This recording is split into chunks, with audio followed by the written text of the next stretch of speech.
Hey, user listeners, 90 Day Fiancé. Let's see what happens. Well, I told Michael, yeah, you can come clean my seaweed.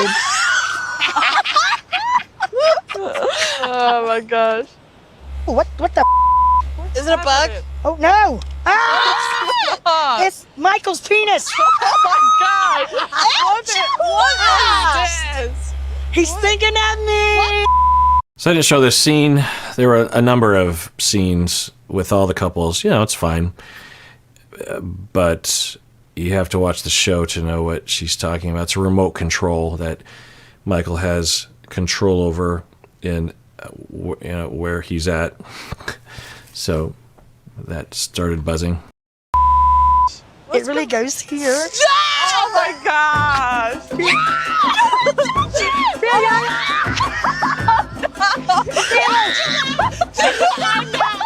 Okay, as with Ed flashing people without consent, it's possible that the targets are fine and not traumatized or triggered.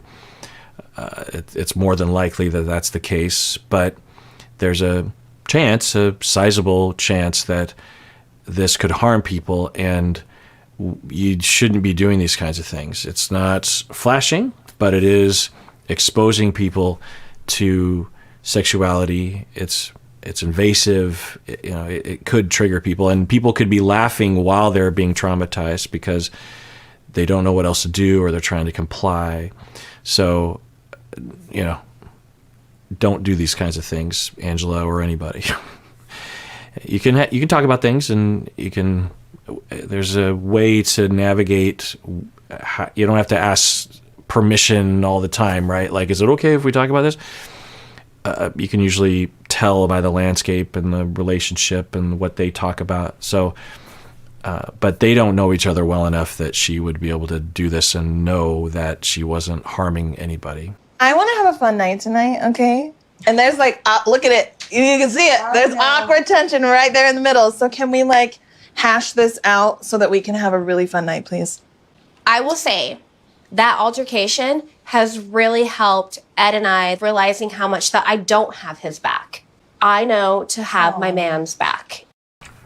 My goodness. I mean, I feel so bad for Liz. I don't know if she's just being diplomatic or she literally believes this or she's been literally gaslit. I don't use the word gaslit or literally lightly. Well, not literally gaslit, because that means you'd be lighting her on fire. I need to stop using the word literally. So I don't know where she's coming from, but that is not what I saw, and that is completely unfair to her. And she's delivering this, Liz is delivering this, so it feels so congruent. It's the first thing that she says in the edit. It feels very congruent to her. I mean, just think about even the phrase that the sentence.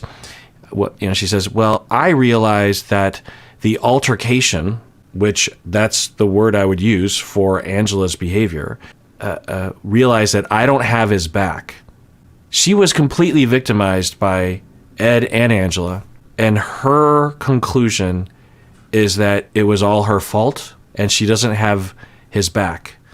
She doesn't have his back when he's just being mildly criticized by Kelly, saying that he overtalks, which he does. Yeah. And then he proceeded to overtalk the rest of the night and the next morning.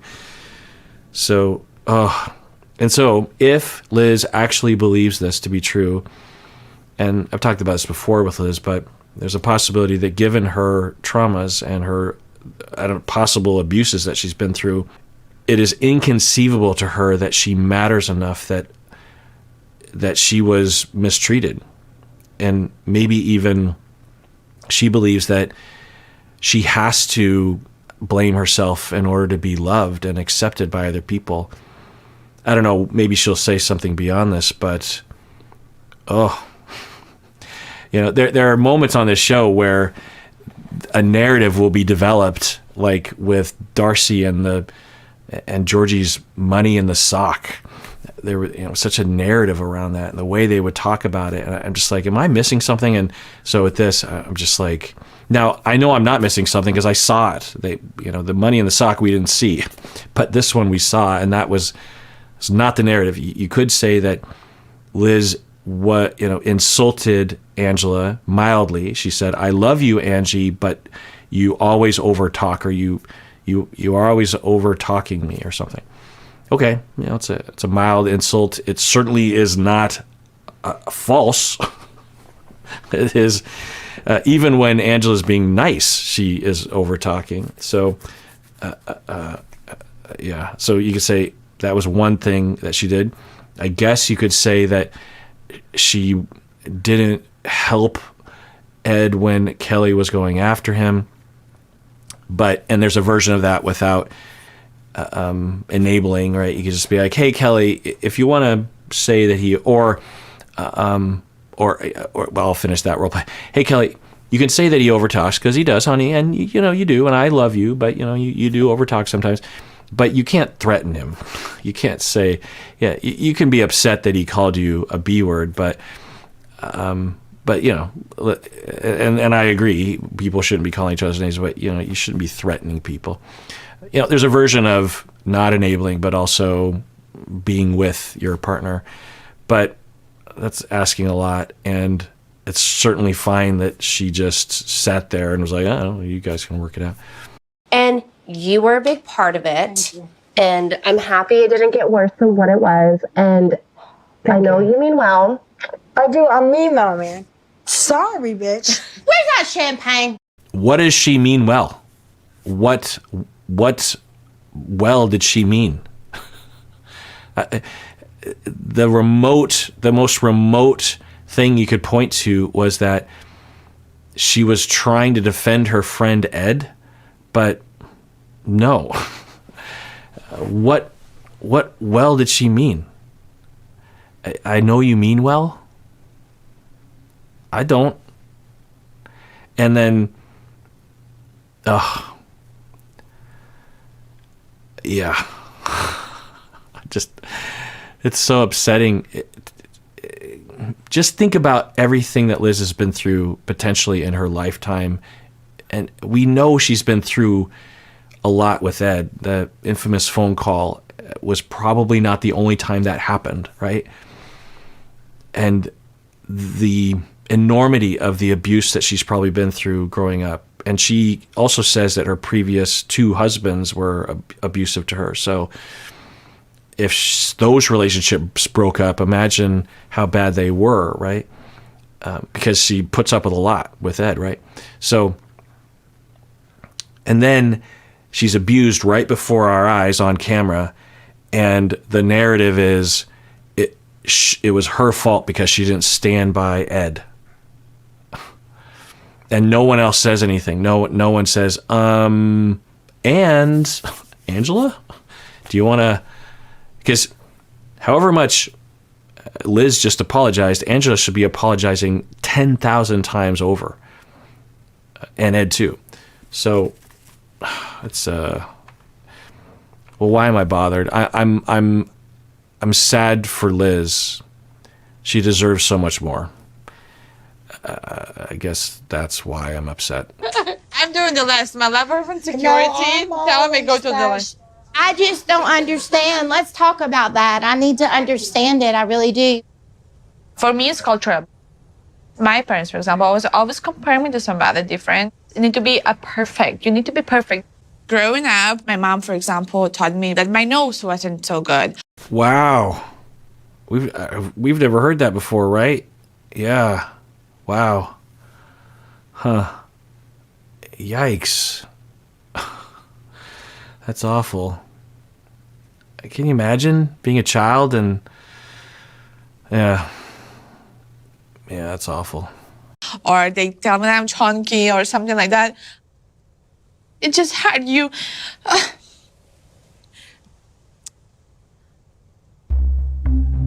But then I grew up and still thinking sometimes if I gain 2 extra pounds that I'm chunky like that. Wow. We never got into this. So, I mean, she doesn't have to talk about this if she doesn't want to, but yeah. That's I feel really bad for Yara. That's awful. It's just something I cannot freaking cut off. I feel like Joey tries to be understanding, but he cannot. And he grew up in Mrs. Green, and Mrs. Green bring Joey to all of these beauty pageants. Joey wins so many beauty pageants when he was a kid, so he's really secure about him. I didn't know that either. Did we know that? That Jovi won several beauty pageants when he was younger? I mean, I don't know what that says. Maybe about being on stage leads you to be on a reality TV show? I don't know. What do you do? Wait, use the flower. Use the flower as an So if example. this is, Dr. if this Michael is, was dying if of Liz's butt, Okay, this is yeah, about yeah. Okay, all the way in. Ew! So I just made him throw up. Yeah. I mean, sex positivity, so yeah. But you should probably talk about it with people that want to hear about it. Nothing wrong with what they're talking about. If I were there, well, what would I do if I were there in reality? Yeah, I guess I'd just sit there and smile and, enjoy when people are talking some real talk. But sitting here, I'm just thinking, there's other things I could be watching. But Asuelu had a reaction. We don't know why, but we could imagine why. Maybe some of you had a similar reaction. No more noises, please. No more sex talk. I licked a butt and everybody threw up. Oh.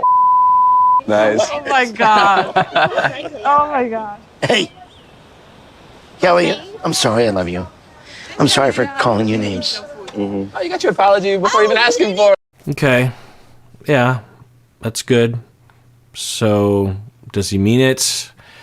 Was it shenanigans? But, it's good that he apologized. I know. Ed, This is my conversation last night. this is breakthrough. I know. I'm sorry. It's okay. So you had some good therapy. I about have, that. I have angry stuff that I'm going to get out. I'm sorry. And I'm going to be less talk over. All right. He's doing it without us asking. Okay. Why didn't you say that the first time? When Kelly says, you talk over people, just say, yeah, I'm sorry.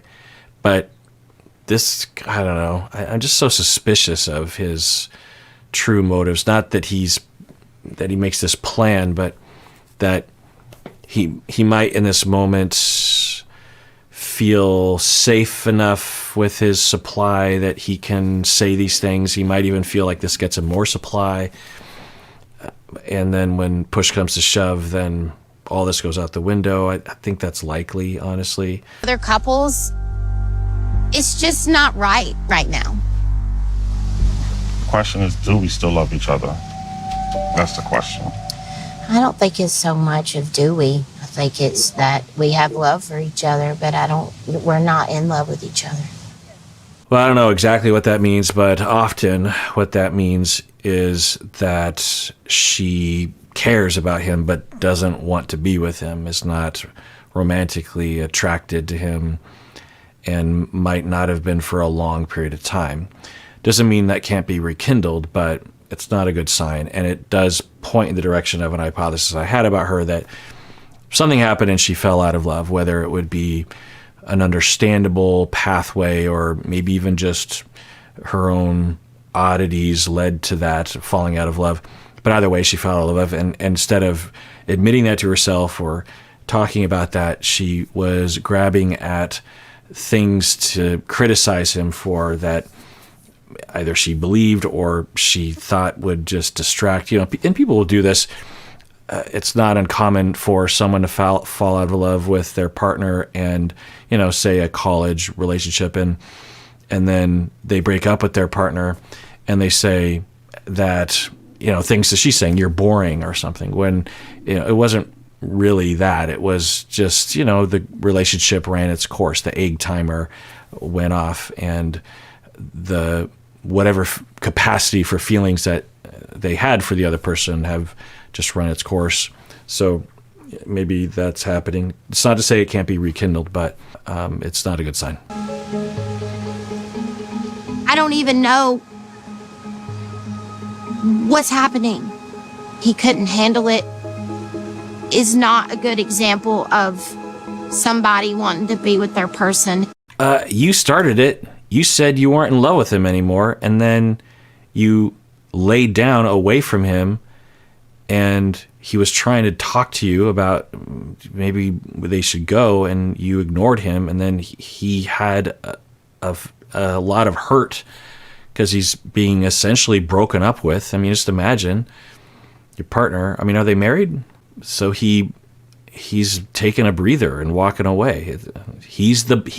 Now, she's not to blame for falling out of love, and particularly for falling out of love and communicating it. So it's good that she finally came clean about that. Now, the way that she was framing it, she was saying that they had both fallen out of love with each other, but I didn't really hear that from him. And it certainly doesn't look that way. I mean, maybe he is in the process now of falling out of love with her, or maybe he always was out. I don't know. But the way he reacts to her, this whole time she has just been reacting extremely indifferent to him and rejecting, like she's repulsed by him.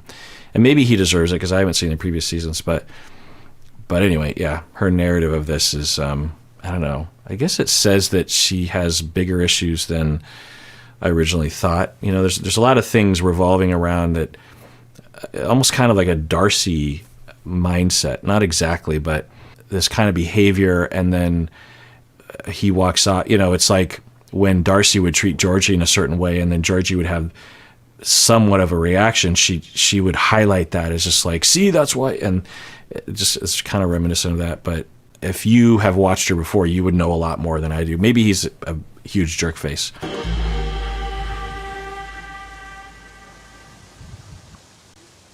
Hearing Molly state that she's not in love with me, I feel like an idiot.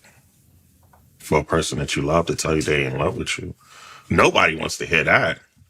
Now I know how she really feels about me, and I'm seeing another side of her. That's not the woman I fell in love with. Yeah, and very healthy response and healthy narrative. It hurts, and this indicates that her narrative that they fell out of love with each other isn't exactly true. She fell out of love with him and doesn't love him anymore. Okay, that happens. But for him, it doesn't appear to be at that point. Maybe soon. But yeah, you could argue that this retreat format facilitated her ability to be able to say that, which, if that were true from the beginning before coming on the retreat, then it's good that she was able to admit that to herself, and instead of just criticizing him all the time. All right, let's adjourn there. And I want to remind everyone to take care of themselves because you deserve it. You really, really do.